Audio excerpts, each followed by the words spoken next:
बिस्मिल्लाहिर्रहमानिर्रहीम। अस्सलाम वालेकुम दोस्तों आज मैं बताऊंगा आपको सीक के C3 वैरायटी के हवाले से।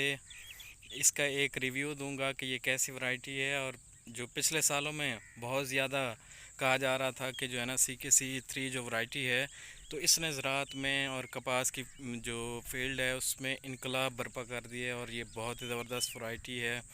और इससे जो है ना कपास का एक रिवाइवल होने जा रहा है, ख़ासकर जनूबी पंजाब के इलाकों में जहाँ पर मकई वगैरह की काश्त ज़्यादा होती है। तो वहाँ पर जो बीमारियों का अटैक वो ज़्यादा था, जिसकी वजह से कपास जो है ना शदीद बहरान का शिकार हुई और जो है ना मकई की फ़सल का यहाँ पे इमरजेंस हुआ और वो ज़्यादा लगना शुरू हो गई। तो CK-C3 के हवाले से, कपास के हवाले से मैं आपको बताता चलूँ कि दो चीज़ें हैं जो सबसे ज़्यादा कपास के लिए ख़तरनाक हैं। एक सफ़ेद मक्खी और दूसरी है गुलाबी सुंडी। तो इन दो वजूहात की बुनियाद पर यहाँ पर जो है ना कपास का सोना ख़त्म हो गई थी, क्योंकि ये दो चीज़ें जान नहीं छोड़ रही थी। चाहे जितनी भी आप पेस्टिसाइड्स इस्तेमाल कर लें, जितनी ज़्यादा कर लें, और पेस्टिसाइड भी इतनी ज़्यादा महंगी हैं कि जो है ना उनका ख़र्चा बर्दाश्त नहीं होता। फिर आगे से एवरेज भी इतनी नहीं दे रही थी कपास। तो ये दो मसले कपास के लिए अहम थे बहुत ज़्यादा। तो एक मसला तो इन वैरायटीज़ ने हल कर दिया, हमारा जो गुलाबी सुंडी का मसला था। तो गुलाबी सुंडी का मसला तकरीबन हल हो चुका है, क्योंकि ये हमने कास्ट किया CK-C3 या BS49 या CS200। तो कोई गुलाबी का हमने स्प्रे नहीं किया। ये भी बात दुरुस्त है कि अगस्त से पहले पहले गुलाबी का अटैक इतना ज़्यादा नहीं होता गर्मी की शिद्दत की वजह से, लेकिन फिर भी हमने इस पे गुलाबी का कोई स्प्रे नहीं किया, तो इस पर गुलाबी बिल्कुल भी नहीं आई। किसी भी टिंडे में हमने गुलाबी सुंडी नहीं देखी। जो दूसरी वैरायटीज़ होती हैं, अगर थोड़ा सा मौसम ठंडा हो जाए तो उनमें गुलाबी सुंडी आ जाती है, चाहे वो अगस्त से पहले ही क्यों ना हो, लेकिन इसमें कोई भी गुलाबी सुंडी हमने नहीं देखी। तो बाकी जो दूसरा मसला है वो जूं का तूं है। जब तक वो मसला हल नहीं होगा कपास का रिवाइवल मुमकिन नहीं हो सकता, क्योंकि जो है ना सफ़ेद मक्खी का अटैक इतना ज़्यादा होता है और पूरे साल में होता है।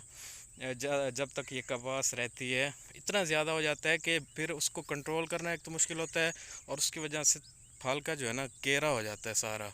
तो जिसकी वजह से किसान उतना वज़न हासिल नहीं कर सकता जितना हासिल करना चाहिए, या जिससे हम कह सकें कि कपास एक मुनाफा बख्श फसल अब बन चुकी है। तो बहुत से लोगों का सफ़ेद मक्खी ने इस साल भी इतना ज़्यादा नुकसान किया है कि वो 5, 10 मन 15 मन से ऊपर कपास नहीं जा रही, क्योंकि जो है ना सफ़ेद मक्खी कंट्रोल नहीं हुई, जिसकी वजह से वो फल की सारी शेडिंग हो गई, कपास काली हो गई, और वो कपास अब उन्हें ख़त्म करना पड़ रही है। और 8वें महीने में वो अब मकई की तरफ उनका रुझान है, वो सोच रहे हैं कि हम मकई काश्त कर लें और कपास को जो है ना ख़त्म कर दें।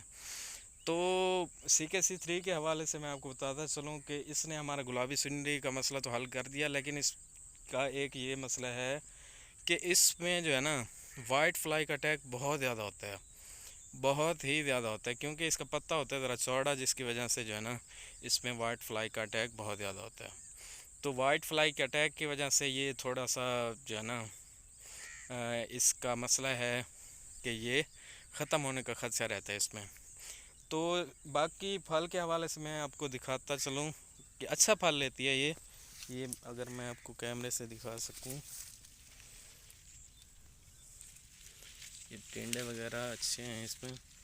तो मैंने गिने थे, एक जो है ना पौधे पर 80 80 90 90 100 टिंडा भी था।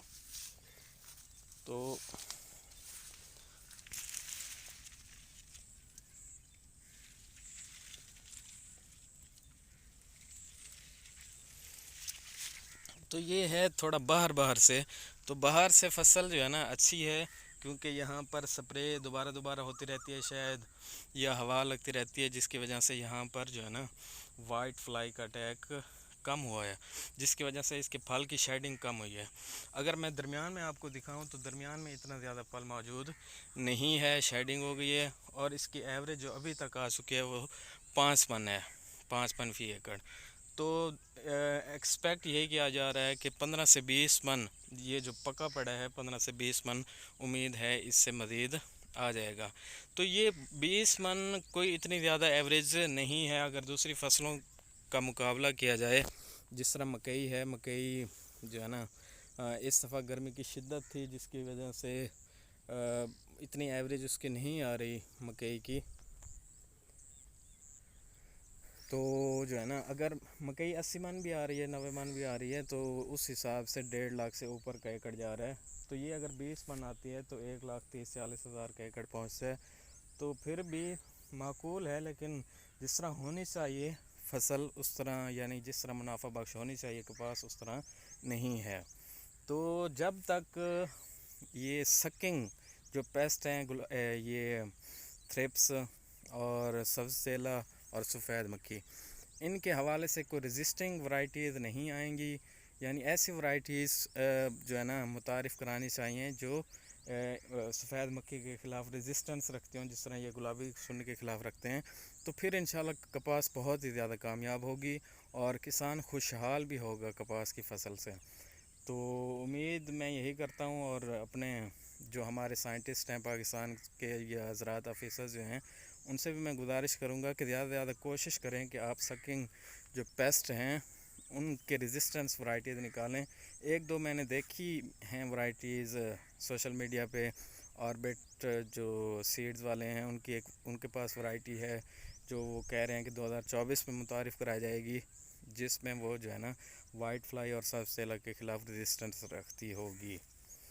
تو CK-C3 کے حوالے سے یہی ہے کہ اگر آپ جو ہے نا وائٹ فلائی کو کنٹرول کر لیں اور جب یہ پھل پہ آ جائے اور اس کو سوکا وغیرہ نہ دیں تو یہ جو ہے نا اچھی ورائٹی ہے.